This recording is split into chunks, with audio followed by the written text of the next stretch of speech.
Hello everyone. आज हम discuss करेंगे अपने नेक्स्ट टॉपिक्स जो chapter environment and sustainable development से बिलोंग करते हैं। कल हमने जो टॉपिक्स डिस्कस किए थे उसमें हमने डिफरेंट टाइप के पोल्यूशंस के बारे में डिस्कस किया, एक्सेसिव एक्सप्लॉयटेशन के बारे में डिस्कस किया, देन डिफॉरेस्टेशन हमने डिस्कस किया, डिग्रेडेशन ऑफ लैंड हमने पढ़ा। आज के जो हमारे टॉपिक्स हैं उसको हम लास्ट टॉपिक से रिलेट करके लेंगे। तो एक क्वेश्चन हमारा उसी से रिलेटेड है, what social forestry aims eight, means जो सोशल फॉरेस्ट्री है उसका क्या एम है, वो किस लिए वर्क कर रही है, क्या बेनिफिट्स वो पहुंचाना चाहती है फॉरेस्ट्रीज को, इन फॉरेस्ट एरियाज को। उसके बाद हम डिस्कस करेंगे कॉजेज ऑफ एनवायरमेंटल डिग्रेडेशन, क्या क्या मेन कॉजेज हैं जो एनवायरनमेंट को कंटिन्यूसली डिग्रेड करने के लिए रिस्पॉन्सिबल हैं। देन उसके बाद हम पढ़ेंगे the state of environment in India, कि इंडिया में एनवायरनमेंट किस लेवल पे है, अभी कितना डिग्रेडेशन हो चुका है और कहाँ इश्यूज और ज़्यादा इंक्रीज होते जा रहे हैं। फिर हम पढ़ेंगे the dichotomy of environmental degradation in India, overall levels जिनके बारे में हमने डिस्कस किया, उन सभी चीज़ों की समराइज एक व्यू हम देखेंगे इसमें कि किस तरह से ये कंटिन्यूसली इंडिया में एक्सपेंडेड फॉर्म में जा रहा है, कैसे इस एनवायरमेंटल डिग्रेडेशन की वजह से कंट्री में और ज़्यादा प्रॉब्लम्स जो हैं वो क्रिएट होती जा रही है, इश्यूज ज़्यादा बढ़ते जा रहे हैं। और लास्ट में हम देखेंगे how to save the environment, कि हम एनवायरनमेंट को कैसे सेव कर सकते हैं, हमारे पास क्या ऑप्शंस हैं एनवायरनमेंट को सेव करने के लिए। तो सबसे पहले हम स्टार्ट करते हैं कि सोशल फॉरेस्ट्री का एम क्या है। सोशल फॉरेस्ट्री का जनरल जो एम है that is restoring the forestry. Social forestry को रीस्टोर करना चाहती है ताकि जो चीजें पहले थी, मीन्स एक तरीके से हम इसे बोल सकते हैं कि ये रिवर्स करना चाहती है प्रोसेस को, जो डिफॉरेस्टेशन का हम कंटिन्यू करते आ रहे हैं। मीन्स जितना ज़्यादा डिफॉरेस्टेशन करके हमने फॉरेस्ट्री को नुकसान पहुंचाया है, फॉरेस्ट एरियाज को हमने नुकसान पहुंचाया है और ट्रीज को हमने कंटिन्यूसली कट किया है, उसी डिफॉरेस्टेशन के प्रोसेस को एक तरीके से ये रिवर्स करना चाहते हैं with the help of afforestation and decreasing the number of trees which are now also continuously are in the cutting process, उनको ये डिक्रीज करना चाहते हैं। सो इट मीन्स हम क्या बोल सकते हैं, फॉरेस्ट्री का फर्स्ट एम है रीस्टोरिंग द फॉरेस्ट्रीज। सेकेंड, ये लोग चाहते हैं कि वेजिटेशन जो कवर है लैंड का वो इंक्रीज हो, मीन्स जो फॉरेस्ट एरियाज हैं उनको एनहेंस किया जाए और वेजिटेशन कवर को इंक्रीज किया जाए, मीन्स मैक्सिमम एरियाज को दूसरे वर्क्स में या दूसरे बेनिफिट्स के लिए लैंड एरिया को यूज करने की बजाय वेजिटेशन कवर यहाँ पे बढ़ना चाहिए, उसके लिए ये फोकस्ड है। उसके अलावा ये कमर्शियल प्रोडक्शन जो है रॉ मटेरियल्स का, कमर्शियल प्रोडक्शन, कमर्शियल वर्ड जैसे ही हम पढ़ते हैं इट मीन्स जो बिजनेस पर्पज से काम किया जा रहा है, तो कमर्शियल जो प्रोडक्शन है ऑफ रॉ मटेरियल्स उसे एनहेंस करने के लिए ये वर्क करता है। इट मीन्स सोशल फॉरेस्ट्री ये चाहती है कि फॉरेस्ट एरियाज में रॉ मटेरियल्स को प्रोड्यूस किया जाए जो कमर्शियली हम यूज कर सके, जिससे हमें बेनिफिट मिल सके, ताकि हम ये भी फील ना करें कि फॉरेस्ट में जो लैंड एरियाज हैं वो कवर्ड हो गए हैं पर उनका बेनिफिट नहीं मिल रहा है। सो हम कुछ ऐसा वर्क उन पे करें जिससे वो कमर्शियली यूजफुल बन जाए हमारे लिए। इसके साथ ही एनकरेज करता है जो ऐसे ट्रीज हैं जिनकी ग्रोथ बहुत जल्दी हो जाती है और जो इमर्जिंग रिक्वायरमेंट्स को पूरा कर सकते हैं टिम्बर की, जो कि फायरवुड के लिए बहुत ज़्यादा यूज किया जाता है। तो this is also focused on encouraging the growth of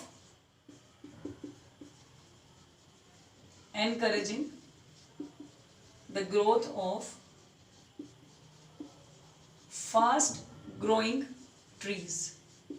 इस तरह के ट्रीज को ज़्यादा प्लांट किया जाए जिनकी ग्रोथ बहुत जल्दी होती है, स्पीड से जो ग्रो करते हैं, ताकि जो हमारी नीड्स हैं फायरवुड की उनको हम सेटिस्फाई कर सके, जो टिम्बर की हमारी रिक्वायरमेंट है वो हमें इनसे मिल सके। और लास्ट, सोशल फॉरेस्ट्री का जो मेन एम एक और है, उसमें वो अपॉर्चुनिटीज भी क्रिएट करना चाहती है एम्प्लॉयमेंट के लिए एफॉरेस्टेशन की हेल्प से। सो इंडिया में बहुत बड़ा इशू है अनएम्प्लॉयमेंट और वो कंटिन्यूसली बढ़ता जा रहा है, क्योंकि रियल में जो हिडन अनएम्प्लॉयमेंट है वो ज़्यादा है इंडिया में एग्रीकल्चरल सेक्टर की वजह से, और रियल एम्प्लॉयमेंट कम है। तो फॉरेस्ट्री का एक एम ये भी है कि वो एम्प्लॉयमेंट अपॉर्चुनिटीज को जनरेट करना चाहती है।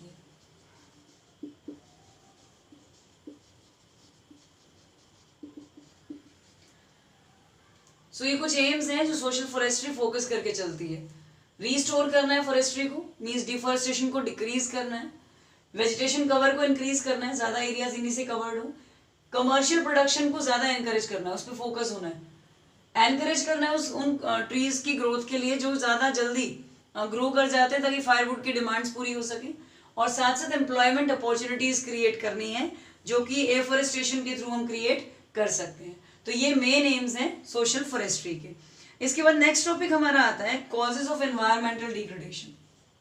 कैसी कौन से प्रॉब्लम्स हैं, क्या कॉजेज हैं जो एनवायरमेंट को कॉन्टिन्यूसली डिग्रेड करते जा रहे हैं। तो सबसे पहला और मेन कॉज जो हम जनरली डिस्कस करते रहते हैं दैट इज पॉपुलेशन एक्सप्लोजन। ये वर्ड हम क्यों यूज कर रहे हैं, क्योंकि अलार्मिंग स्टेज से कंटिन्यूअसली पॉपुलेशन इंक्रीज होती जा रही है। तो ये जो पॉपुलेशन एक्सप्लोजन है ये मेन कॉज है एनवायरमेंटल डिग्रेडेशन का, क्योंकि जितना ज्यादा पॉपुलेशन का प्रेशर इंक्रीज होता जा रहा है उतनी ही ज्यादा लैंड एरियाज हैं उन्हें हम उतना ही ज्यादा एक्सप्लॉइट करते जा रहे हैं। So it means population explosion जो है वो सबसे बड़ा प्रॉब्लम क्रिएट कर रहा है। सब्सटेंशियल जो कन्वर्जन है फॉरेस्ट का उन्हीं की वजह से हो रहा है, क्योंकि उन लैंड्स को हम किसके लिए यूज करने लगे हैं, इंडस्ट्री सेटअप करने के लिए, रेजिडेंशियल बिल्डिंग्स को बनाने के लिए। तो अगर पॉपुलेशन बढ़ती जाएगी तो ऑटोमेटिकली इन चीजों की डिमांड इंक्रीज होगी। सो इसीलिए सबसे पहला कॉज है पॉपुलेशन एक्सप्लोजन। सेकेंड कॉज है वाइड स्प्रेड पॉवर्टी।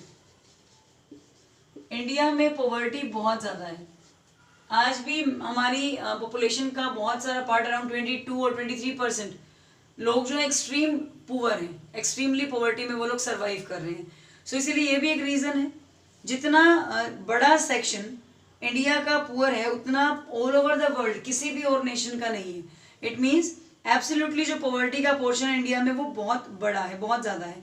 और यही रीजन है कि यही लोग हैं जो फ्यूल वुड का यूज करते हैं और उसी को सेल भी करते हैं अपने लाइवलीहुड को अर्न करने के लिए। सो एक तरीके से जो नेचुरल कैपिटल है उसका मैसिव इरोजन होता है पॉवर्टी की वजह से। अगर इन लोगों का रेशियो डिक्रीज हो जाए, इनके पास वर्क हो, एम्प्लॉयमेंट हो, तो ये उन चीजों पर डिपेंडेंट नहीं होंगे और नेचुरल कैपिटल को नुकसान नहीं पहुंचाएंगे। पर अपॉर्चुनिटीज ना होने के रीजन से इन सभी लोगों को उन पर डिपेंडेंट होना पड़ता है। और यही रीजन है कि जो हमारा फ्यूल वुड है उसका यूज ज्यादा है, ट्रीज की कटिंग ज्यादा होती है और इस तरह की प्रॉब्लम्स अराइज होती जा रही है। इसके बाद थर्ड प्रॉब्लम है इंक्रीजिंग अर्बनाइजेशन। जितनी ज्यादा इंडस्ट्रीज सेटअप होंगी, जितना इंडस्ट्रियल एरिया बढ़ता जाएगा उतना ही ऑटोमेटिकली अर्बनाइजेशन भी इंक्रीज होगा।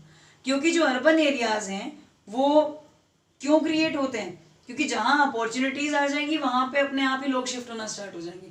तो ऑटोमेटिकली इंडस्ट्रियलाइजेशन किसको अट्रैक्ट करता है, अर्बनाइजेशन को। तो जितनी ज्यादा डेवलपमेंट होती जा रही है उसके साथ साथ हम एक तरीके से हाउसिंग फैसिलिटीज क्रिएट करने के लिए, सिविक अमेनिटीज के लिए इनका यूज करते जा रहे हैं। और जो लैंड एरियाज हैं उनका एक्सप्लोटेशन बहुत ज्यादा बढ़ गया है। नेक्स्ट है आपका increasing use of insecticides, pesticides and chemical fertilisers. जितना ज्यादा हम इन केमिकल्स का यूज बढ़ाते जा रहे हैं, एक पॉइंट ऑफ टाइम पे हमें प्रोडक्शन तो इंक्रीज होकर मिलता है, बट अगर हम लॉन्ग टर्म की बात करते हैं तो ये बहुत ही ज्यादा एनवायरमेंटल पोल्यूशन को क्रिएट करते हैं, डिजीजेस क्रिएट करते हैं। ये चीजें आपके लिए हार्मफुल बन जाती हैं, बट सिर्फ प्रोडक्टिविटी इंक्रीज करने के मोटिव से ज्यादा केमिकल्स का यूज कंटिन्यूअसली बढ़ता जा रहा है। तो ये भी एक प्रॉब्लम है जो एनवायरमेंट को डिग्रेड करता है, पोल्यूशन को इंक्रीज करता है। Next is rapid industrialisation.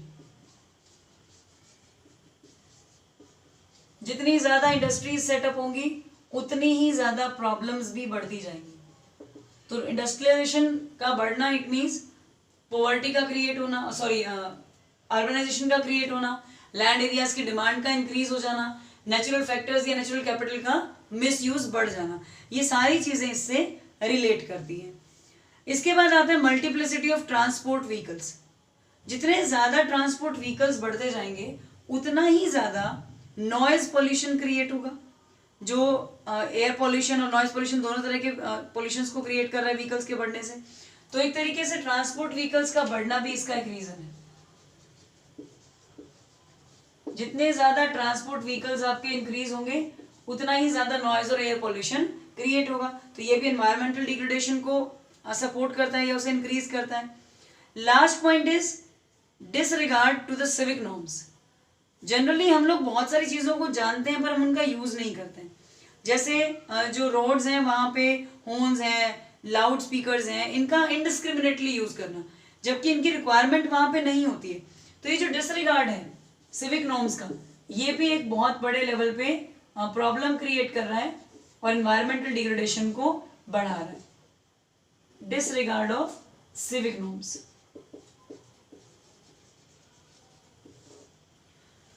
सो ये कुछ रीजंस हैं जो एनवायरमेंटल डिग्रेडेशन को कॉन्टिन्यूसली इंक्रीज करते जा रहे हैं। सो इन चीज़ों को डिक्रीज करने के लिए हमें टाइमली स्टेप्स लेने होंगे, अदरवाइज जो एनवायरमेंट को लॉसेस हो रहे हैं उनको हम कभी भी कम नहीं कर पाएंगे, उनको हम कभी कंट्रोल नहीं कर पाएंगे। सो नेक्स्ट टॉपिक जो हमारा है एनवायरमेंटल पॉल्यूशन के जो कॉन्सिक्वेंसेज हम यहाँ देख रहे हैं, रिजल्ट्स जो हैं इसके, उसके रिगार्डिंग जो स्टेट है एनवायरमेंट की वो बहुत ही बुरे लेवल पे पहुंच गई है। एक्सप्लोटेशन बहुत ज़्यादा बढ़ गया है इन चीज़ों का, रिसोर्सेज का। सो नेक्स्ट टॉपिक हमारा रिलेट करता है state of environment in India, कि प्रेजेंटली एनवायरनमेंट जो है वो किस लेवल पे है और कौन से स्टेट पे है।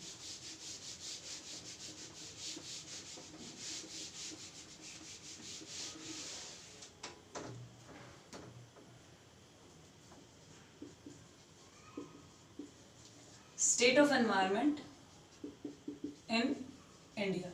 इस टॉपिक से पहले आपको दो प्रॉब्लम्स गिवन है आपकी बुक में। एक ब्रैकेट दिया हुआ है यहाँ पे, सॉरी बॉक्स दिया हुआ है जिसमें आपको ग्लोबल वार्मिंग और ओजोन डिप्लीशन के बारे में बताया हुआ है।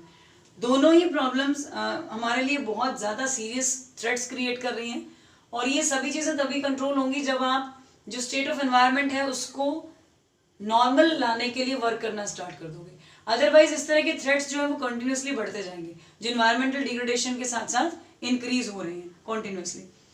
तो अगर हम इंडिया में बात करते हैं हैबिटेट की, तो अराउंड 17% वर्ल्ड की पॉपुलेशन है और एरिया जो हमारे पास है that is only 2.5% of the world's geographical area. तो अगर हम इसको कंपेयर करें तो पूरे वर्ल्ड की 17% पॉपुलेशन इंडिया में है और ये 17% पॉपुलेशन 2.5% जियोग्राफिकल एरिया जो कि इंडिया का बाउंड्री एरिया है उसमें सरवाइव कर रही है। इट मीन्स इससे हमें ये क्लियर हो गया कि इंडिया की पॉपुलेशन बहुत ही ज़्यादा है in comparison to the geographical area. इसके साथ ही एक और प्रॉब्लम जो क्रिएट होती है, इंडिया की पॉपुलेशन अराउंड 21.8% और more than I think around 22 point something is the correct percentage. ये वो लोग हैं जो एब्सोल्युटली पुअर है, जो कंप्लीटली डिपेंडेंट हैं गवर्नमेंट की अपॉर्चुनिटीज पे, गवर्नमेंट के बेनिफिट्स पे। अपने आप से ये लोग कुछ भी करने के लिए एबल नहीं है। सबसे बड़ी कंसंट्रेशन है इंडिया जिसमें इतनी ज़्यादा पॉपुलेशन एक्सट्रीमली पुअर है। एक्सट्रीमली पुअर मीन्स वो स्ट्रगल कर रहे हैं फूड के लिए, क्लॉथ्स के लिए, शेल्टर के लिए, मीन्स बेसिक पोजिशंस भी उनकी स्ट्रांग नहीं है, इसीलिए हम उन्हें इस लाइन में कंसिडर कर रहे हैं। सो इस तरह के जो इश्यूज हैं इसमें सबसे पहला पॉइंट जो है वो रिलेट करता है आपके नेचर से। Natural environment is getting excessively exploited exceeding the rate of its regeneration. हम जितना चीज़ों को मिसयूज कर रहे हैं उतना वो रीजनरेट नहीं होती, और जिस केस में आपका रीजनरेशन कम हो जाए और चीज़ों का मिसयूज बहुत ज़्यादा बढ़ जाए तो वो स्टेज आपके लिए अलार्मिंग स्टेजेस होती है, जहाँ से चीज़ों को कंट्रोल करना या उनको फोकस करना इंपॉर्टेंट हो जाता है। वही सिचुएशन इंडिया में प्रेजेंटली कंटिन्यू हो रही है। Second thing is production and consumption waste are being generated beyond the absorption capacity of the environment. It means जितना हम प्रोडक्शन, मैंने तुम्हें 2 पॉइंट्स पहले भी बताए थे ये जब हमने इसका लास्ट टॉपिक डिस्कस किया था कि प्रोडक्शन और कंजप्शन दो ऐसे प्रोसेसेस हैं जो दोनों ही बहुत सारा वेस्ट जनरेट करते हैं। तो दोनों ही चीज़ें इतने बड़े लेवल पे हो रही हैं जितना कि हमारा एनवायरनमेंट उस वेस्ट को एब्जॉर्ब करने की कैपेसिटी नहीं रखता है। इट मीन्स बाकी सारा वेस्ट एग्जिस्ट कर रहा है अब भी, जो एब्जॉर्ब नहीं हो पाता है। तो इसीलिए ये सिचुएशंस भी एनवायरमेंटल डिग्रेडेशन को क्रिएट करती हैं, पॉल्यूशन को बढ़ा देती हैं। इसके बाद प्रेजेंटली अगर हम लेवल देखते हैं पॉल्यूशन का, तो एयर, वाटर, सॉइल पॉल्यूशन, हर तरह का पॉल्यूशन जो इंक्रीज हो रहा है, या फिर नॉइज पॉल्यूशन, वो अलार्मिंग स्टेज पे बढ़ता जा रहा है, अपनी पीक पे आ चुका है और इसीलिए बहुत ज़्यादा रिक्वायरमेंट है कि इंडिया जो है इन सिचुएशंस को देखते हुए एनवायरमेंटल क्राइसिस को फेस कर रहा है, जिसके ऊपर वर्क करना हमारी एक बहुत बड़ी नीड है।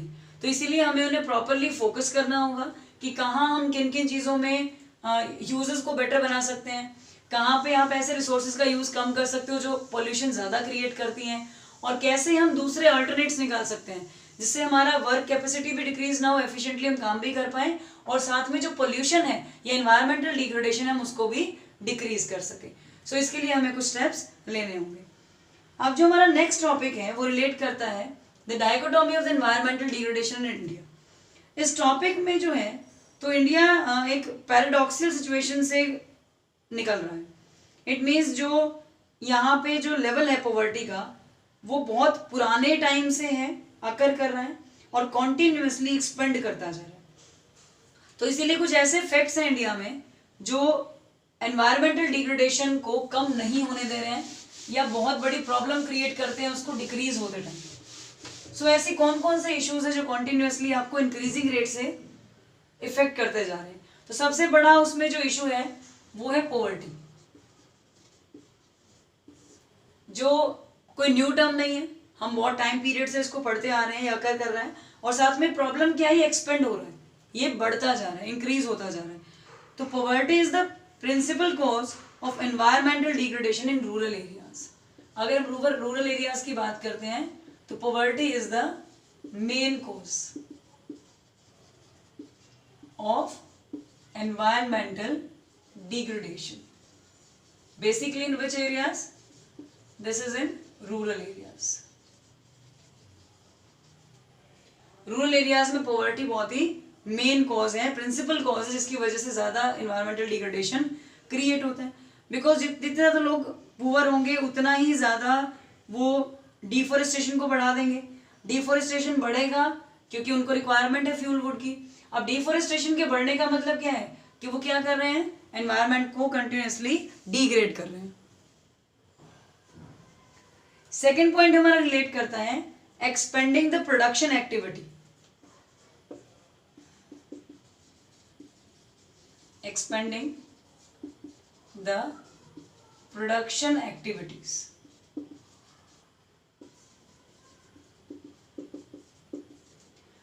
जितनी ज्यादा प्रोडक्शन एक्टिविटीज बढ़ेंगी उतना ही ज्यादा एनवायरमेंटल डिग्रेडेशन क्रिएट होगा। और इस तरह की प्रोडक्शन एक्टिविटीज ज्यादा कहाँ बढ़ती हैं, अर्बन एरियाज में। बिकॉज अर्बन एरियाज ही वो प्लेसेस हैं जहाँ पे बहुत सी फैसिलिटीज अवेलेबल हैं, तो इंडस्ट्रियलाइजेशन यहाँ पे मैक्सिमम होता है। इसी रीजन से प्रोडक्शन एक्टिविटीज का बढ़ना यहाँ पे क्रिएट हो रहा है, और जिससे जितना ज्यादा इंडस्ट्रियलाइजेशन होगा उतना ही ज्यादा एनवायरमेंटल डिग्रेडेशन होगा। अब इंडस्ट्रियल जो स्मोक है वो एयर को पोल्यूट करती है, इंडस्ट्रियल वेस्ट जो है वो वाटर को पोल्यूट करता है। इसके बाद जितना ज्यादा एक्सपेंशन होगा उतना ही ज्यादा व्हीकुलर जो ट्रैफिक है वो बढ़ता जाएगा, जो नॉइज पोल्यूशन क्रिएट करेगा। सो ये सारी चीजें किसमें कंट्रीब्यूट करती जा रही हैं, एयर पोल्यूशन में या ग्लोबल वार्मिंग को बढ़ाने में। Air pollution and global warming जो इनके हार्म की वजह से क्रिएट हो रहे हैं। तो ये प्रेजेंटली हमारी सिचुएशन है हमारे एनवायरनमेंट की, जो इन रीजन से कॉन्टिन्यूसली बढ़ती जा रही है। अब हमारे पास क्या चीजें आती हैं कि हम अपने एनवायरनमेंट को सेव कैसे करें। अभी तक तो हमने ये देखा कि कौन कौन से इश्यूज हैं, क्या कॉजेज हैं, उसके बाद क्या लेवल है अभी, और कौन से ऐसे मेन रीजंस हैं जो कॉन्टिन्यूसली इसको इंक्रीज करते जा रहे हैं। अब प्रॉब्लम्स तो हमें पता लग गई, तो सेकंड स्टेप हमारा क्या होगा, सॉल्यूशंस क्या है। सो नेक्स्ट क्वेश्चन हमारा क्या है, how to save the environment, कि आप अपने एनवायरनमेंट को सेव कैसे कर सकते हो इन सभी प्रॉब्लम्स से। तो सबसे पहला स्टेप जो हम ले सकते हैं एनवायरनमेंट को सेव करने के लिए वो है हमारे पास, हम सोशल अवेयरनेस क्रिएट कर सकते हैं। सोशल अवेयरनेस का मीनिंग क्या होगा, सोशल अवेयरनेस एक्चुअल में प्रेजेंट एरा की बहुत ही अर्जेंट नीड है। अगर इसको हम क्रिएट कर पाएंगे तो इसकी हेल्प से हम लोगों को ये बता सकते हैं कि क्या डेंजर है पॉल्यूशन का, मतलब कितना उनको नुकसान पहुंच रहा है और इन फ्यूचर उसका क्या और ज़्यादा बुरा इम्पेक्ट आने वाला है। इसके बाद हम इस वे से हर एक इंडिविजुअल तक पहुंच सकते हैं और उसको अवेयर कर सकते हैं कि वो कैसे अपना कंट्रीब्यूशन दे सकता है इस एनवायरमेंटल डिग्रेडेशन को कम करने के लिए। क्योंकि अगर पर पर्सन एनवायरमेंटल डिग्रेडेशन फोकस हो जाएगा तो ओवरऑल अपने आप ही हो जाएगा। तो इसीलिए हम अवेयरनेस क्रिएट करके पोल्यूशन को डिक्रीज कर सकते हैं, फर्स्ट स्टेप। सेकेंड थिंग जो सबसे बड़ी प्रॉब्लम है, population control.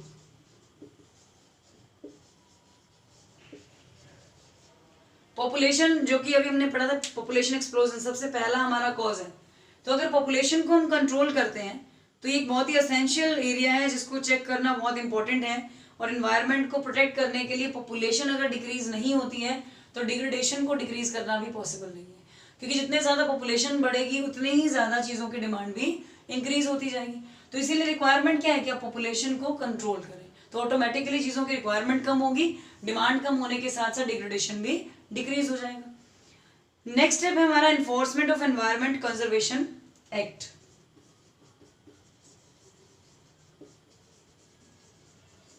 Enforcement of environment conservation act. Name से आपको क्या क्लियर हो रहा है, एनवायरमेंट को कंजर्व करने के लिए इस एक्ट को बनाया गया है। एनफोर्समेंट मीन्स इसको लागू कर देना, इंप्लीमेंट कर देना। इस एक्ट को पास किया गया था 1986 में इंडिया में। इस एक्ट का मेन मोटिव यही है कि हम जो डिटोरेटेशन हो रहा है, क्वालिटी ऑफ एनवायरनमेंट जो डिक्रीज होता जा रहा है, उसके लिए कुछ लेजिस्लेटिव मेजर्स बनाए जाए। अगर आप किसी भी वर्क को जनरली सिर्फ बोल के बता रहे हैं तो कोई उसको फॉलो नहीं करेगा। हो सकता है 2-3 लोग अवेयर हैं, वो नहीं करना चाहेंगे, बट मैक्सिमम लोग अपने प्रॉफिट्स के लिए वर्क करते रहेंगे और उनके ऊपर कोई फोकस नहीं किया जाएगा। इसीलिए गवर्नमेंट ने ये डिसाइड किया कि एनवायरमेंटल कंजर्वेशन एक्ट को बनाया जाए और इसके बाद इसको इम्प्लीमेंट कर दिया जाए।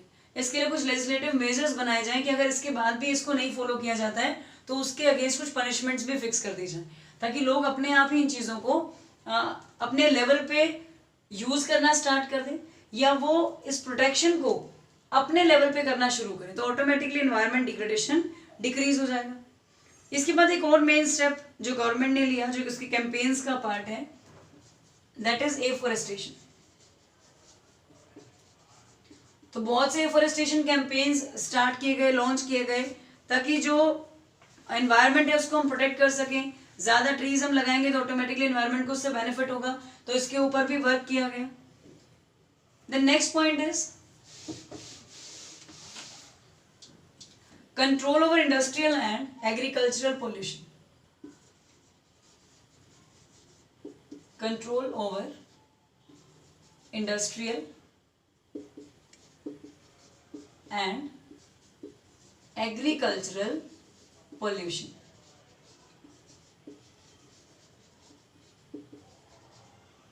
मीन्स जितनी भी इंडस्ट्रीज हैं, जो भी हमारा एग्रीकल्चरल एरिया है, वहां पे उसकी वजह से जितना भी पोल्यूशन क्रिएट होता है, जैसे अगर हम बात करते हैं इंडस्ट्रीज की, तो इंडस्ट्रीज क्या करती हैं, अपने जैसे वाटर पोल्यूशन क्रिएट करती हैं, एयर पोल्यूशन क्रिएट करती हैं, उसको कंट्रोल किया जाए। उसके बाद एग्रीकल्चरल पोल्यूशन को कंट्रोल करने के लिए पेस्टिसाइड्स का, केमिकल फर्टिलाइजर्स का जो यूज है उस पर रिस्ट्रिक्शंस लगा दी जाए, तो ऑटोमेटिकली इन दोनों एरिया से होने वाला पोल्यूशन कम हो जाएगा। Next step is water management, जिसमें हमने कुछ पॉइंट्स अभी डिस्कस भी किए थे। रिसाइकलिंग आप कर सकते हो वाटर की, रीयूजिंग हम कर सकते हैं बार बार प्रोसेसेस के लिए उसको। उसके बाद हम रिवर रेन वाटर जो हार्वेस्टिंग है उसका हम यूज कर सकते हैं। साथ साथ जो रिवर वाटर्स है उसको हमेशा क्लीन रखा जाए। कुछ प्रोविजंस बना दिए जाएं कि रूरल पीपल जो है उनको क्लीन ड्रिंकिंग वाटर हम सप्लाई कर सकते हैं, तो वो डिफरेंट एरियाज में जाके उनको वेस्ट करना, पॉल्यूटेड करना, या जो उनसे पॉल्यूटेड वाटर से उनको डिजीजेस होती है उनको हम डिक्रीज कर सकते हैं। सो इस तरह के स्टेप्स इनके लिए लिए गए हैं। Then next one is management of solid waste. Management of solid waste. Liquid waste को हमने मैनेज कर लिया। उसके बाद नेक्स्ट स्टेप हमारा क्या आता है कि हमको जितना भी सॉलिड वेस्ट है उसको भी मैनेज करना है। इसके लिए प्लान्ड मैनेजमेंट्स रखी जाए, प्रिपेयर किया जाए एक प्रोफॉर्मा, जिसमें कुछ प्लानिंग्स हों, कुछ असेंशियल एरियाज के लिए कुछ ट्रीटमेंट्स रखे जाएं कि केमिकली कैसे हम इनको ट्रीट कर सकते हैं। इसके बाद जो रूरल गार्बेज है उसको हम कैसे कंपोस्ट में कन्वर्ट कर सकते हैं, ताकि इन चीज़ों का यूज़ किया जा सके, ना कि एनवायरनमेंट को डिग्रेड करते रहें, पॉल्यूटेड करते रहें। उसकी बजाय हम इनमें से कितना बेनिफिट ले सकते हैं, हम उसके लिए वर्क करना स्टार्ट करते हैं। Last point is improvement in housing.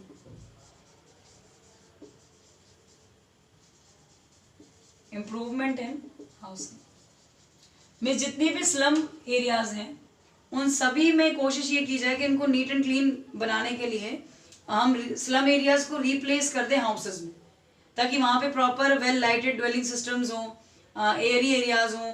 तो इस तरह के स्टेप्स लेने से जो ये अपॉर्चुनिटीज़ हैं स्लम एरियाज के जो लोग हैं, स्लम डॉग्स जिन्हें हम बोल देते हैं, उनके लिए उसको हम बढ़ा सकते हैं।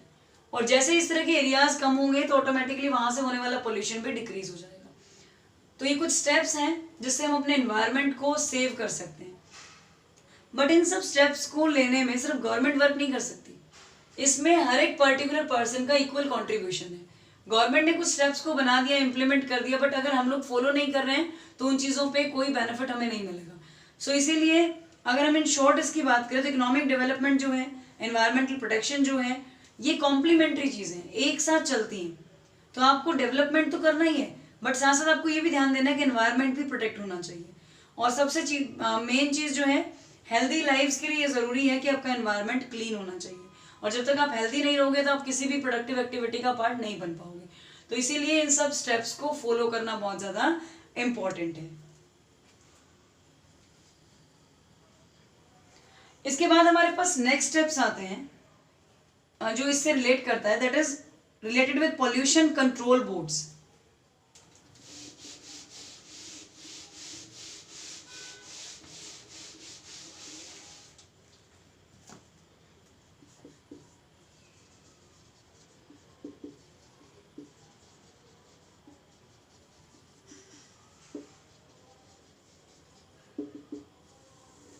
पॉल्यूशन कंट्रोल बोर्ड्स, इस केस में जो सेंट्रल पॉल्यूशन हमारा कंट्रोल बोर्ड है, CPCB जिसे हम बोलते हैं, CPCB, इसको आप लर्न कर लेना, ये एब्रीविएशन पूछी जा सकती है, सेंट्रल पॉल्यूशन कंट्रोल बोर्ड।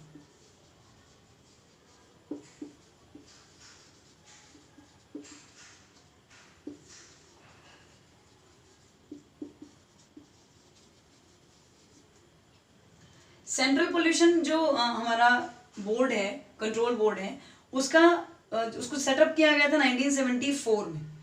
और इससे पहले भी बहुत सारे सिमिलर बोर्ड्स थे स्टेट लेवल पे जो एनवायरमेंटल कंसर्न से रिलेटेड थे, बट इसको फिर सेंट्रल लेवल पे सेटअप किया गया था। 1974 में ये सेटअप हुआ। इससे पहले बहुत से डिफरेंट स्टेट बोर्ड्स थे, उन्हीं से रिलेट करके इसको बड़े लेवल पे सेटअप किया गया। ये स्टेट बोर्ड से अब हमें central pollution control board setup किया गया।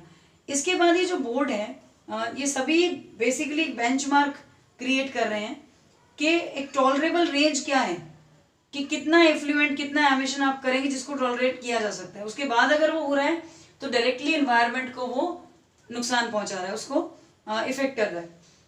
सो ये जनरली अवेयरनेस क्रिएट करने के लिए है कि लोगों को ये बताया जा सके कि किस एक्सटेंट तक चीज़ें डेंजरस नहीं है और किस लेवल के बाद डेंजर्स क्रिएट होने स्टार्ट हो जाते हैं। इन बोर्ड्स का मोटिव यही है कि अवेयरनेस क्रिएट हो। अवेयरनेस क्रिएट होने से ऑटोमेटिकली जो लोग नुकसान पहुंचा रहे हैं, एनवायरमेंटल पोल्यूशन क्रिएट कर रहे हैं, उसको वो कम करना स्टार्ट कर देंगे। तो इसीलिए इन बोर्ड्स को सेटअप किया गया था। और ये सभी बोर्ड्स जो हैं ये टेक्निकल असिस्टेंस भी प्रोवाइड करते हैं। अगर हम एनवायरनमेंट को इम्प्रूव करने के लिए वर्क कर रहे हैं या इस तरह की चीज़ों पे फोकस्ड हैं, तो ये जो हमारा बोर्ड है ये टेक्निकल असिस्टेंस भी प्रोवाइड करता है।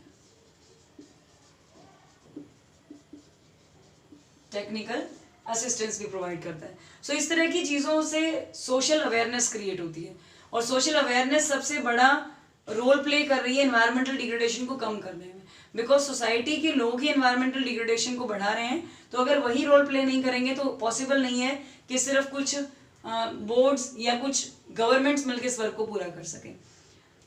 अब हमारा नेक्स्ट टॉपिक है सस्टेनेबल डेवलपमेंट। इस चैप्टर में हमारे पास दो ही टॉपिक्स हैं, एनवायरनमेंट एंड सस्टेनेबल डेवलपमेंट। तो एनवायरनमेंट से रिलेटेड सारी प्रॉब्लम्स हम पढ़ चुके हैं और हम उसे कैसे सेव करें वो टॉपिक्स भी हमने डिस्कस कर लिए। अब हम नेक्स्ट टॉपिक करेंगे sustainable development.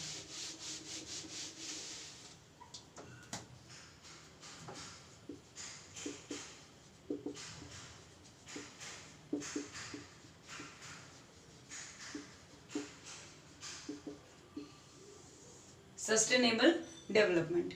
Sustainable development is the process of economic development which aims at raising the quality of life of both present and future generations. It means ये एक ऐसा लेवल है डेवलपमेंट का जिसमें आपका प्रेजेंट प्लस आपका future, और हम अगर बात करें जनरेशंस के बारे में तो प्रेजेंट जनरेशंस और आपकी फ्यूचर जनरेशंस दोनों को बेनिफिट हो।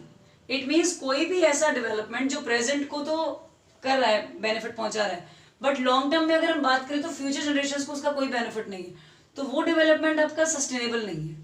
तो सस्टेनेबल डेवलपमेंट वही प्रोसेस है जो इकोनॉमिकल डेवलपमेंट तो क्रिएट कर रहा है, बट वो इकोनॉमिकल जो डेवलपमेंट है वो आपका लॉन्ग टर्म है। मीन्स वो प्रेजेंट जनरेशंस को भी बेनिफिट देगा और फ्यूचर जनरेशंस को भी बेनिफिट प्रोवाइड करेगा। अगर हम रिसेंट पास्ट जो हमारा टाइम पीरियड है उसके बारे में देखते हैं, तो जो प्रोसेस है इकोनॉमिक ग्रोथ का वो कंप्लीटली डिसरिगार्ड कर रहा है रिसोर्स एंडोमेंट को और एनवायरनमेंट को। इट मीन्स हम सिर्फ डेवलपमेंट करते जा रहे हैं कॉन्टिन्यूस, बट प्रेजेंट पे उसका क्या इफेक्ट आ रहा है, फ्यूचर पे क्या आएगा उसके बारे में हम बिल्कुल भी अवेयर नहीं है, उसको फोकस नहीं कर रहे हैं।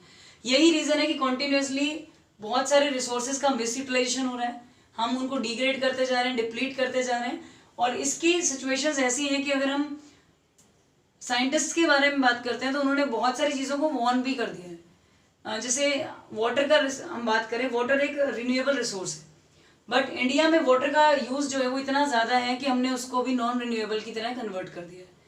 जितनी ज़्यादा हमें डिमांड रहती है उतनी रेन वाटर या उतना रेन वाटर हमें नहीं मिलता है।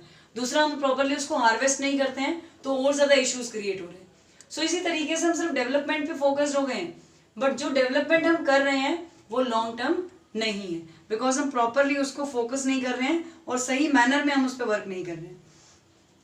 सो सबसे ज़्यादा जो प्रॉब्लम्स क्रिएट हो रही हैं, जैसे हम बात करें जो डाइवर्स क्रॉप्स ग्रो की जाती हैं लैंड्स पे, वो कंटिन्यूसली जो सॉइल फर्टिलिटी है उसको डिक्रीज कर रही है। जो भी हम डाइवर्जन कर रहे हैं क्रॉप्स का, हम कंटिन्यूसली फर्टिलाइजर्स का, पेस्टिसाइड्स का यूज इनमें बढ़ाते जा रहे हैं, तो इसी की वजह से सॉइल फर्टिलिटी भी डिक्रीज हो रही है। तो प्रेजेंटली तो हमें क्या मिलेगा, प्रोडक्टिविटी इंक्रीज होकर मिल जाएगी, बट अगर लॉन्ग टर्म में बात करें तो सॉइल क्या होगी आपकी, अनफर्टाइल होगी, तो लॉन्ग टर्म में आप वर्क ही नहीं कर पाओगे। तो इस तरह के प्रॉब्लम्स क्रिएट हो रहे हैं। इसके बाद जो एक्सेसिव माइनिंग है वो भी बहुत सारे तरह से इन्वायरमेंट को डिग्रेड कर रही है, पॉल्यूशन भी क्रिएट करती है। उसके बाद डिप्लीशन हो रहा है, जितना ज़्यादा एक्सेसिव माइनिंग होती है आयरन की है, जैसे कोल है, गोल्ड है, सिल्वर है या क्रूड ऑयल्स हैं, ये सब चीज़ें क्या क्रिएट करती हैं, ये स्टॉक को डिप्लीट कर रही है। सो डिप्लीशन ऑफ स्टॉक इन्हीं की वजह से क्रिएट हो रहा है।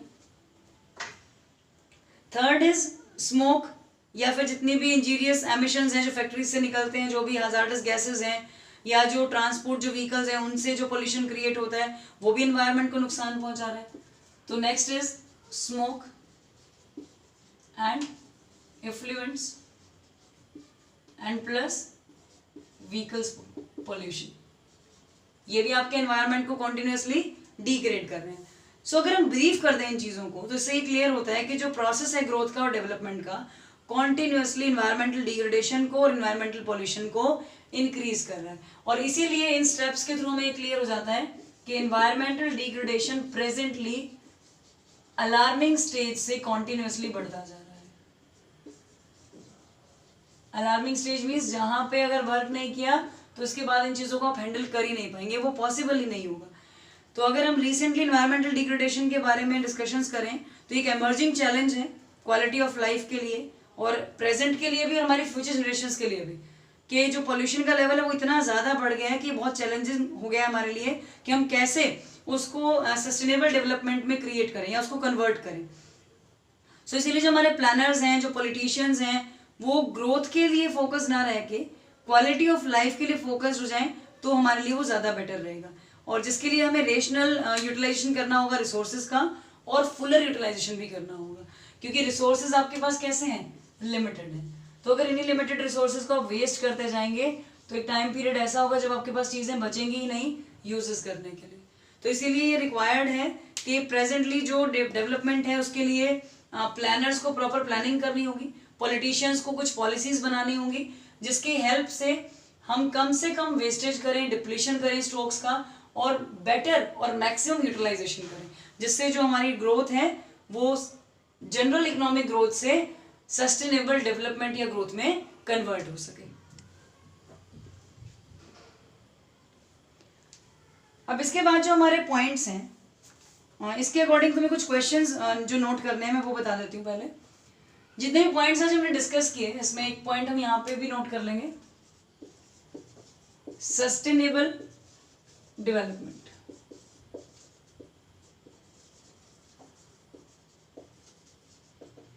तो जब तुम नोट्स प्रिपेयर करोगे तो इन सभी क्वेश्चंस के अकॉर्डिंग ही तुम्हें नोट्स बनाने, स्टेप बाय स्टेप मैंने तुम्हें बता दिया है। तो सबसे पहले तुम्हें ये मेंशन करना है question what social forestry aims at, उसके बाद हम इनके पॉइंट्स डालेंगे। Then causes, then state of environment in India, means presently situations कैसी हैं इंडिया में।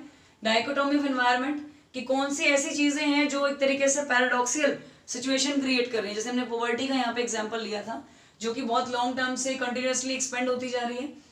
हम एनवायरनमेंट को कैसे सेव कर सकते हैं, how to save environment, and after that the meaning of sustainable development and why sustainable development is important. और साथ में आपको ये पॉइंट्स मेंशन करने हैं जो आपको प्रेजेंट थ्रेट से अवेयर करते हैं, जो कि ये शो करते हैं कि किस किस तरीके से कौन कौन सी इश्यूज हैं जो ये प्रॉब्लम ज़्यादा बढ़ा रहे हैं, क्रिएट कर रहे हैं, और कैसे हम इनको कन्वर्ट करें, क्योंकि ये अलार्मिंग स्टेज पे है।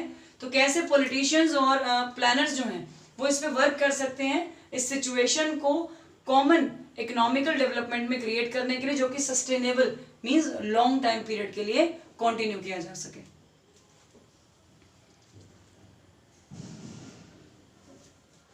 इसके बाद जो हमारे कुछ स्टेप्स हैं उसमें हमारी सस्टेनेबल डेवलपमेंट की कुछ फीचर्स हैं।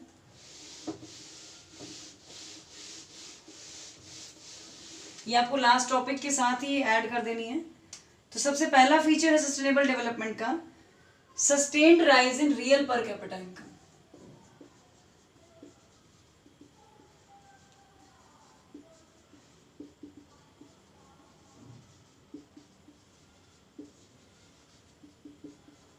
Real per capita income,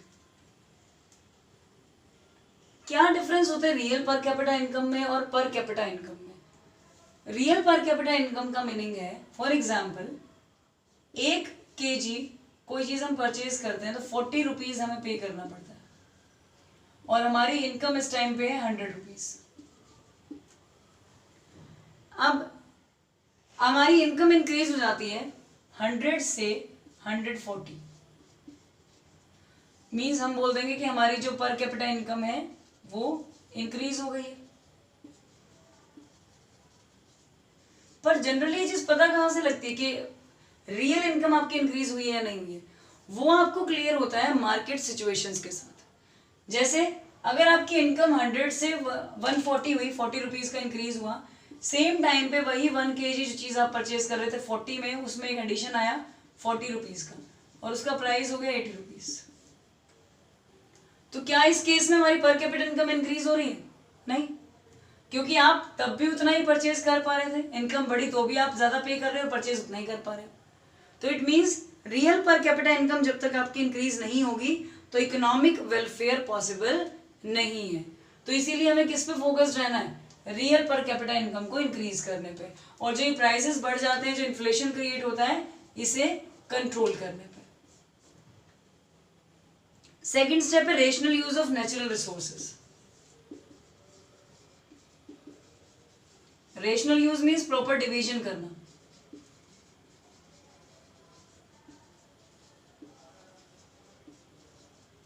natural resources का रेशनल यूज करना, ये आप कब कर सकते हैं? जब सस्टेनेबल डेवलपमेंट होगा। तो इसका मतलब ये नहीं है कि आपके जो रिसोर्सेज हैं उनको आप यूज ही ना करें, क्योंकि आप रिसोर्सेज यूज ही नहीं करेंगे तो डेवलपमेंट हो ही नहीं पाएगा। तो सस्टेनेबल डेवलपमेंट का बिल्कुल भी ये मीनिंग नहीं है कि हम रिसोर्सेज को यूज करना कम कर दें, बंद कर दें। हमें सिर्फ क्या करना है? प्रॉपर यूज करना है। मीन्स जिन एरियाज में उन रिसोर्सेज की रिक्वायरमेंट ज्यादा है वहां पे हम उनको ज्यादा यूज करें, जहां उनकी रिक्वायरमेंट कम है हम उनको वहां पे कम यूज करें। इट मीन्स जो एक्सप्लॉयटेशन है रिसोर्सेज का, हमें उसे डिक्रीज करना है। मीन्स जहां वो वेस्ट हो रहे हैं उस वेस्टेज को हमें कम करना है, क्योंकि रिसोर्सेज आपके पास लिमिटेड है और वॉन्ट्स आपकी अनलिमिटेड है। तो अगर आप अनएक्सेसिवली यूज करते जाओगे, एक्सप्लॉइट करते जाओगे, तो आप उनका मैक्सिमम टाइम पीरियड में बेनिफिट नहीं ले पाओगे। तो इसीलिए आपको उनको प्रॉपरली यूटिलाइज करना इंपॉर्टेंट है। Next point is check on pollution.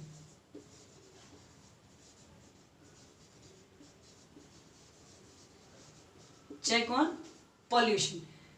Sustainable development सबसे बड़ा इशू इसलिए भी है क्योंकि पॉल्यूशन जो है वो कंटिन्यूअसली बढ़ता जा रहा है, तो ये इन्वायरमेंटल पॉल्यूशन से भी रिलेट करता है। सो इसीलिए ये एक सोशल कोस्ट पे एक एलिमेंट है, मींस सोसाइटी को सबसे बड़ा लॉस इससे होगा, ह्यूमन लाइफ्स को भी और आपकी जो इकोनॉमिकल लाइफ है उसको भी। तो पॉल्यूशन को टाइमली चेक करना, उसको डिक्रीज करने के लिए डिफरेंट स्टेप्स लेना, ये भी बहुत ज़्यादा इम्पॉर्टेंट है। नेक्स्ट पॉइंट हमारा आता है ability of future generations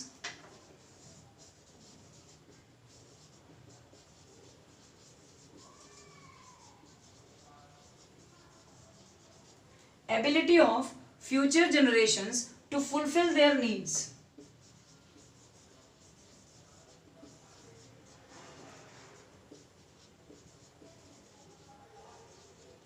To fulfill their needs. It means sustainable development जो है मेनली किस पे डिपेंडेंट है कि फ्यूचर जनरेशन को आप इस लायक छोड़ दें कि वो ग्रोथ कर सके। ऐसा ना हो कि हम प्रेजेंट कंपटीशन के एरा में इतना ज़्यादा चीज़ों को वेस्ट या मिस यूटिलाइज कर दें कि आने वाले टाइम पीरियड में वो उनकी कॉस्ट पे हम वर्क कर रहे हैं, मीन्स उनको तो कंटिन्यूसली हम लॉस पहुंचा रहे हैं आने वाली जनरेशन्स को, और प्रेजेंटली हम चीज़ों को एक्सप्लॉइट कर करके सिर्फ अपना बेनिफिट क्रिएट कर रहे हैं। तो इसीलिए हमें क्या करना है, डेवलपमेंट प्रोसेस ऐसा होना चाहिए जो नॉन सस्टेनेबल ना हो, मीन्स लॉन्ग टाइम पीरियड के लिए हो, जिसमें आपको बेनिफिट हो प्रेजेंट में, बट फ्यूचर जनरेशन्स को भी कोई लॉस नहीं होना चाहिए। तो इस वे में हम सस्टेनेबल डेवलपमेंट को क्रिएट कर सकते हैं।